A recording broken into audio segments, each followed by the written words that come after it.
नमस्ते दोस्तों। आपने एग्ज़ाम का नाम सुन लिया होगा, असिस्टेंट प्रोविडेंट फंड कमिश्नर, और आपने डिसाइड भी कर लिया होगा कि ये एग्ज़ाम आप देना चाहते हैं। तो सबसे पहला स्टेप है कि आप तैयारी कैसे करें। तो देखिए, किसी भी एग्ज़ाम की तैयारी करने का उसको जानने का सबसे अच्छा तरीका है उसका सिलेबस देखना है और उसके पुराने पेपर देखना है। सिलेबस और पुराने पेपर दोनों को अच्छी तरह से पढ़ के एनालिसिस करके आपको अपने लिए एक सिलेबस डिकोड करना है। किस तरह से क्या कौन से प्रश्न पूछे जा रहे हैं, मेन टॉपिक क्या है, कौन से टॉपिक बार बार रिपीट हो रहे हैं। और तो बहुत सारी चीज़ें सिलेबस में मेंशन नहीं होती, फिर भी हर बार परीक्षा में पूछी जाती है, तो आपको ये सब चीज़ें एनालाइसिस करनी होती है। तो इस वीडियो में एपीएफसी का जो मेन सिलेबस है, किस तरह से यूपीएससी ने मेंशन किया है, 9 पॉइंट्स में सिलेबस दे रखा है, लेकिन वो सिलेबस विस्तृत नहीं है। आपको पुराने पेपर देख के ही आपको सिलेबस का अंदाज़ा लगाना पड़ेगा कि आपको क्या-क्या पढ़ना है। तो वो एक छोटी-सी कोशिश मैंने की है। मैं आपको बताने जा रहा हूँ कि आपको किस तरह से सिलेबस को डिकोड करना है, कैसे टॉपिक को निकालना है और कैसे अपनी तैयारी करनी है। तो देखिए, सबसे अच्छा तरीका है, अगर आपने डिसाइड कर लिया कि आपको इस बार एपीएफसी का देना है एग्ज़ाम, तो आपको ये वीडियो, अगर आपका आंसर हाँ है तो आपको ये वीडियो देखना चाहिए। अब तैयारी कैसे करें, क्या पढ़ें, सोर्सेस क्या होने चाहिए आपके, है ना? तो उसके लिए देखिए, आपको क्या करना होगा, आपको पुराने पेपर पहले देखना होगा और पाठ्यक्रम देखना होगा। तो पाठ्यक्रम अगर आप देखने जाओगे तो यूपीएससी ने बहुत ही संक्षिप्त रूप से दे रखा है। तो कोशिश करते हैं यहाँ पे पूरे सिलेबस को एक बार समझने की, पीवाईक्यू के आधार पर उसको सिलेबस को डिकोड करने की। और आपको जानना होगा कि आपको कौन से टॉपिक पढ़ने हैं, मोस्ट इम्पोर्टेंट क्या है, कौन से प्रश्न या टॉपिक बार बार पूछे जा रहे हैं। जैसे अभी मैं पॉलिटी की ही बात करूं तो सुप्रीम कोर्ट से पिछली बार 3 प्रश्न आए थे, तो ये सबसे 9 प्रश्न पॉलिटी के टोटल आए थे, जिसमें सुप्रीम कोर्ट केवल अकेले टॉपिक से 3 प्रश्न आए थे। तो ये सब पता कैसे चलेगा आपको कि सिलेबस में तो सिर्फ लिख रखा है कि governance and constitution of India, लेकिन पॉलिटी का ये सुप्रीम कोर्ट वाला टॉपिक बहुत इम्पोर्टेंट है। और सुप्रीम कोर्ट के जो न्यूज़ से संबंधित न्यूज़ है, करंट अफेयर से रिलेटेड भी बहुत सारी चीज़ें आती रहती है, तो करंट अफेयर के साथ भी पूछे जा सकते हैं। तो आपको अच्छी तरीके से ये सब तभी पता चलेगा जब आप पुराने पेपर देखेंगे। तो अगर देखा जाए तो पिछले 3-4 साल के पेपर अवेलेबल है, जैसे 2013 के बाद 18 में, फिर 23-25 और अब 26 में एग्ज़ाम होगा। तो आपको ये सारे पेपर आपके पास होने चाहिए। आपको वो पेपर इंटरनेट से आप उन पेपर को डाउनलोड कीजिए और अपने पास रखिए, और सिलेबस के जो 9 इम्पोर्टेंट पॉइंट्स हैं उनको देखिए, और फिर अपना सिलेबस खुद बनाइए कि ये टॉपिक मुझे तैयार करने हैं, ऐसे-ऐसे मुझे ये करना है। 120 दिन में एग्ज़ाम होने वाला है, तो 120 दिन का आपके पास टारगेट होना चाहिए कम से कम डेली। अगर आप एक प्रश्न के लिए भी अगर डेली तैयारी करते हैं, तो आपको 120 प्रश्नों के लिए मेहनत करनी है। और हर एक, या यूँ कहें, 120 टॉपिक को ऐसे पढ़ने हैं जिससे कैसा भी प्रश्न आए आपका वो प्रश्न सही होना चाहिए। देखिए, ये पोस्ट बहुत कम है, 80 पोस्ट है, और यू कैन डू इट। तो फर्स्ट स्टेप यही है कि आपको सिलेबस को बहुत अच्छी तरीके से डिकोड करना होगा। अगर आप आधा काम हो जाता है, अगर आपने सिलेबस को अच्छी तरह से डिकोड कर लिया, तो यूँ मान लीजिए आपने आधी जंग जीत ली। तो देखते हैं सिलेबस क्या है।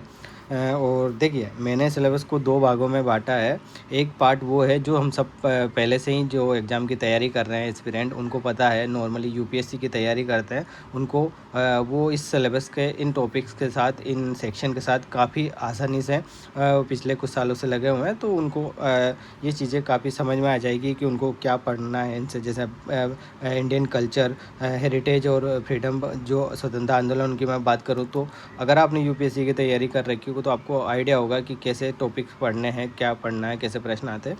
तो अगर आप बिल्कुल नए हैं तो फिर आपके साथ समस्या। आपको पहले जानना होगा कि आपको किस तरह से शुरुआत करनी है आपके लिए ये वीडियो नहीं है, ये उन लोगों के लिए वीडियो है जिन्होंने ऑलरेडी एग्ज़ाम दिए हुए हैं और जो जानते हैं कि किस तरह से अब हमको सिलेक्शन लेना है। तो देखिए, भारतीय संस्कृत सिलेबस में है 9 पॉइंट्स हैं। सबसे पहला पॉइंट है जनरल इंग्लिश पढ़नी है आपको। अब जनरल इंग्लिश में आपको पूरी ग्रामर और वोकेब पढ़ना है।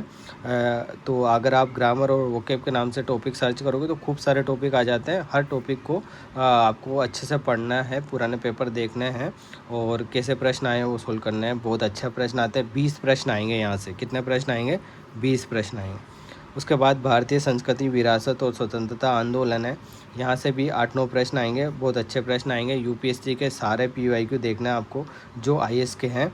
5-7 सालों के पीवाईक्यू देख लीजिए। उसके अलावा 3-4 बार ये एग्ज़ाम भी हुआ है तो इसके पीवाईक्यू भी देख लीजिए। उससे आपको एनालिसिस हो जाएगा कि आपको क्या क्या पढ़ना, कौन कौन से टॉपिक पढ़ना। देखिए, कल्चर इंपॉर्टेंट है और ये स्वतंत्रता आंदोलन इम्पोर्टेंट है। जैसे एंशिएंट में आपको सिर्फ कल्चर वाले टॉपिक पे ज़्यादा फोकस करना है, हिस्ट्री वाले टॉपिक पे ज़्यादा फोकस नहीं करना। तो एनसीईआरटी जो कल्चर की है उसको देखिए, वहीं से प्रश्न आना है। तीसरा है development issue and present trends in Indian economy. तो इकोनॉमी से रिलेटेड जो भी अब करंट अफेयर आता है वो आपको पढ़ना है। बेसिक आपको इकोनॉमी का पता होना चाहिए। साथ में अब जो भी करंट अफेयर आने वाला है, जैसे जीएसटी के बारे में कुछ आ रहा है या आरबीआई के बारे में कुछ आ रहा है, तो जैसे अभी करेंसी, प्लास्टिक की करेंसी जारी की आरबीआई ने, तो ये जो ऐसे करंट अफेयर होते हैं यही आएंगे। जो न्यू डेवलपमेंट इशू है, नए ट्रेंड है इकोनॉमी में, वो पूछे जाते हैं। तो ये सब आपको पता होना चाहिए, जानना चाहिए आपको करंट अफेयर। उसके बाद governance and constitution of India है। तो ये पूरा पॉलिटी वाला सेक्शन है। इसमें पॉलिटी में आप अगर एम लक्ष्मीकांत आपने एक भी बार पढ़ रही होगी तो आपको आइडिया लग जाएगा क्या क्या पढ़ना है।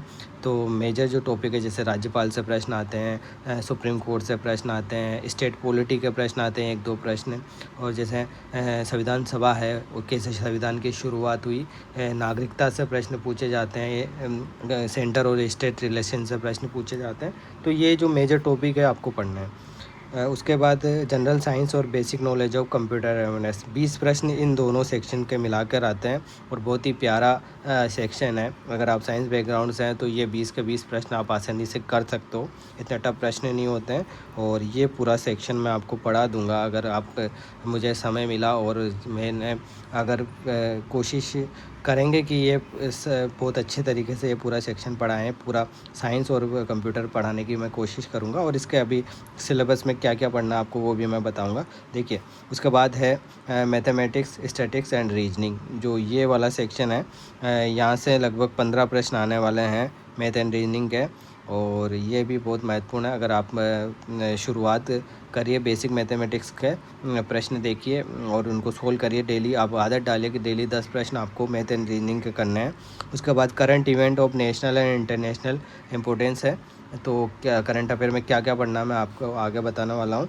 तो ये 7 जो पॉइंट है वो तो हो गया हमारे पार्ट ए के, जो नॉर्मली हम पढ़ लेंगे, कवर कर लेंगे। उसके अलावा जो एक्स्ट्रा आपको पढ़ना है वो है जो आपने कभी नहीं पढ़ा होगा अगर आप इस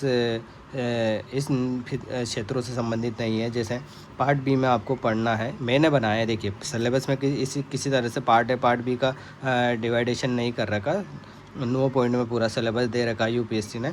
लेकिन जो पार्ट बी है, जो यूँ कहें 35 क्वेश्चन यहाँ से आने हैं इस सेक्शन से, उसमें है इंडस्ट्रियल रिलेशन, लेबर कोड और सोशल सिक्योरिटी। तो पूरा इंडस्ट्रियल रिलेशन पढ़ना आपको, लेबर कोड जो 4 लेबर कोड है वो पढ़ने हैं, सोशल सिक्योरिटी के जो एक्ट है 5-6 एक्ट है वो पढ़ने हैं। बहुत सरल है, सिंपल है, बहुत आसानी से आप पढ़ लोगे। चैट जीपीटी को भी आप बताओगे ना तो वो आपको एक बार डायरेक्शन दे देगा किस तरह से। और ये इनके नोट्स मेरे पास है, मैं आपको पढ़ा दूँगा। और उसके बाद जो मेजर सेक्शन है वो है प्रिंसिपल ऑफ अकाउंटेंसी। अकाउंटेंसी के 10 प्रश्न आते हैं। ये आपको पूरा अकाउंटेंसी बेसिक जो होता है उसके प्रिंसिपल जानने होंगे। ऑडिटिंग से भी 2-3 प्रश्न आते हैं, इंश्योरेंस से भी 1-2 प्रश्न आते हैं। तो ये है, इस तरह से 35 प्रश्न यहाँ से आते हैं और 85 प्रश्न यहाँ से आते हैं। तो ये पूरा सिलेबस है। अब देखिए, कुछ सिलेबस जो है मैं आपको कुछ तो इनके डिटेल बता देता हूँ। देखिए, 1 मिनट रुकिए। जैसे इंग्लिश है तो इंग्लिश में आपको पूरी ग्रामर पढ़नी है और वोकेब पढ़ना है। तो इंग्लिश में जैसे पार्ट ऑफ स्पीच, नो चीज़ें हैं जिन पार्ट ऑफ स्पीच में क्या क्या आता है, जैसे नाउन, प्रोनाउन, एडवर्ब, वर्ब, ये एडजेक्टिव, ये सारी चीज़ें आपको पढ़नी है, इनके बारे में जानना। अगर आप इंग्लिश पहले आप इंग्लिश से भी हो, इंग्लिश मीडियम से भी हो, फिर भी आपको पूरा देखना पड़ेगा, क्योंकि आप एक बार पेपर उठा के देखिए पिछली बार के, बहुत ही अच्छा सेक्शन आता है, यहाँ से अच्छे क्वेश्चन आते हैं। तो अच्छे तरीके से आपकी तैयारी होनी चाहिए, इंग्लिश आने से नहीं, आपकी तैयारी क्वेश्चन सोल्विंग की होनी चाहिए, किससे इंग्लिश के क्वेश्चन को सोल्व किया जाता है। साथ में आपको vocab, synonym, antonym, idioms and phrases और वन वर्ड सब्स्टिट्यूशन, जो ये है इस वाले सेक्शन पे आप डेली 20 शब्दों को याद कीजिए, अपनी वोकेब को इंक्रीज कीजिए। आपको एग्ज़ाम तक कम से कम 1000 शब्दों को, नए शब्द आपको पढ़ने हैं, जो रेगुलर इंडिया के एग्ज़ाम में पूछे जाते हैं। तो PYQ है, सिनोनिम, एंटोनिम, इडियम, फ्रेजेज के अच्छी सी बुक खरीदिए इंग्लिश की और ये पढ़ना शुरू कीजिए, या फिर आप यूट्यूब पे भी पढ़ सकते हैं। तो ये तो हो गया इंग्लिश। उसके बाद बात करें कंप्यूटर की, तो देखिए कंप्यूटर में NCERT की किताब है, वो आप कंप्यूटर की वो किताब देखिए और वहाँ से आपको टॉपिक पता चल जाएगा। बेसिक आपको कंप्यूटर का आना चाहिए, किस तरह से कंप्यूटर का बेसिक, जैसे CPU वगैरह, memory, operating system, software, hardware, तो ये है। उसके बाद का नेटवर्क, कंप्यूटर नेटवर्क और कम्युनिकेशन के बारे में आपको नॉलेज होनी चाहिए। माइक्रोसॉफ्ट ऑफिस पढ़ना, आपको डाटाबेस मैनेजमेंट सिस्टम पढ़ना है, इंटरनेट पढ़ना सबसे इम्पोर्टेंट है, इंटरनेट और AI का अभी ज़माना है, वो सब पढ़ना है। और उसके बाद नंबर सिस्टम से प्रश्न आते रहे हैं, लेकिन पिछली बार नंबर सिस्टम से एक भी प्रश्न नहीं आया, लेकिन ये भी आपको पढ़ना है। तो ये हो गया कंप्यूटर का। और उसके बाद साइंस की बात करें तो साइंस में basic of physics, chemistry and biology आपको पढ़ना है। और टेक्नोलॉजी, जो मेजर टेक्नोलॉजी है, 5-6 मेजर टेक्नोलॉजी, जैसे defence technology, space technology, biotechnology, nano technology, कहीं से भी प्रश्न आता है, लेकिन मेनली बायो और स्पेस टेक्नोलॉजी से आपके प्रश्न आए हुए हैं, तो इन पे ज़्यादा फोकस करना। और साथ में हेल्थ एंड न्यूट्रिशन, डिजीज़ वगैरह जो पोर्शन होता है, करंट अफेयर जो रिलेटेड होता है, जैसे अभी H1N1 वायरस चर्चा में, तो इससे रिलेटेड करंट अफेयर भी पूछा जा सकता है। कोई डिजीज़ चर्चा में रही तो WHO ने कुछ बताया, तो ये भी इम्पोर्टेंट है। ये वाला सेक्शन भी, जैसे अभी कोई वैक्सीन आया, जैसे डेंगू का वैक्सीन आया, तो ये भी इम्पोर्टेंट है, इससे रिलेटेड करंट अफेयर भी आप पढ़ सकते हैं। बाकी अब करंट अफेयर में देखिए क्या पूछा जाता है, अच्छे प्रश्न पूछे जाते हैं। पिछली बार 13 से 14 प्रश्न आए थे। तो योजनाएं, गवर्नमेंट स्कीम है, सारी पढ़नी है आपकी, जैसे अभी हाल ही में चर्चा में रही समुद्र मंथन, गोवर्धन, प्रधानमंत्री सूर्य सरोवर योजना, प्रधानमंत्री सूर्यघर बिजली योजना, प्रधानमंत्री कुसुम योजना। तो भारत ने ऊर्जा सुरक्षा को लेकर खूब सारी योजना भी चला रहा, और भी योजनाएं जैसे रेयर अर्थ एलिमेंट को लेके है। तो जो भी अभी करंट अफेयर आया है, योजनाओं से संबंधित, सरकारी नीतियों से संबंधित, रिपोर्ट से संबंधित, सरकारी अवार्ड, जैसे अभी अब राष्ट्रपति अवार्ड दिए जाएंगे, तो ये सब आपको पढ़ना है। स्पोर्ट्स की सारी, जब अभी कॉमनवेल्थ हुआ और अभी फीफा वर्ल्ड कप हुआ, तो यहाँ से प्रश्न बनेंगे। पिछली बार भी फीफा से प्रश्न पूछा था, तो देखिए ये स्पोर्ट्स को आप अच्छे से तैयार करना, 2 से 3 प्रश्न तो यहीं से आ जाएंगे। बाकी योजनाओं से प्रश्न आते हैं। ऑर्गेनाइजेशन, जैसे अभी ब्रिक्स समिट चल रहा है, इंडिया ने अभी 2026 में ब्रिक्स की अध्यक्षता ली है, तो इसकी थीम क्या है आपको पता होना चाहिए। और इम्पोर्टेंट जो मीटिंग्स हुई है, जगह जगह मीटिंग हुई थी, जैसे अभी यूथ मीटिंग चल रही है आजकल में, तो आपको पता होना चाहिए इस पूरे ऑर्गेनाइजेशन की जितनी भी मीटिंग हुई, सब पर आपकी नज़र होनी चाहिए, और आपके पास उसका नोट्स तैयार रहने चाहिए। G20 के बारे में पूछ सकते हैं। और जो भी एनवायरमेंटल कंसर्न रहे हैं, वहाँ से करंट अफेयर बनेगा। जैसे अभी रामसर साइट, लगभग 100 से ज़्यादा रामसर साइट हो गई है। आप कमेंट करके बताइए 101वीं रामसर साइट का नाम क्या है, तो इस तरह से आपको पता होना चाहिए। तो ये है। पॉलिटी और इकोनॉमी का भी करंट अफेयर पूछते हैं वो, और जियोग्राफी से रिलेटेड, जैसे फ्लड, एग्रीकल्चर या अर्थक्वेक वगैरह के बारे में आपसे पूछ सकते हैं। तो ये टॉपिक सिलेबस में मेंशन नहीं है, एनवायरनमेंट में सिलेबस में मेंशन नहीं है, जियोग्राफी सिलेबस में मेंशन नहीं है, लेकिन 1-2 प्रश्न यहाँ से आते हैं, वो करंट अफेयर से रिलेटेड होते हैं। तो इस तरह से ये जो मेजर है चीज़ें हैं, जिनसे आप आज से शुरुआत कर सकते हैं इनके साथ। और जो पार्ट बी जो मैंने करा है, बताया है, उसके सिलेबस को भी मैं डिस्कस करूँगा। अगर आपको वीडियो पसंद आया तो प्लीज़ आप चैनल को सब्सक्राइब ज़रूर कीजिएगा।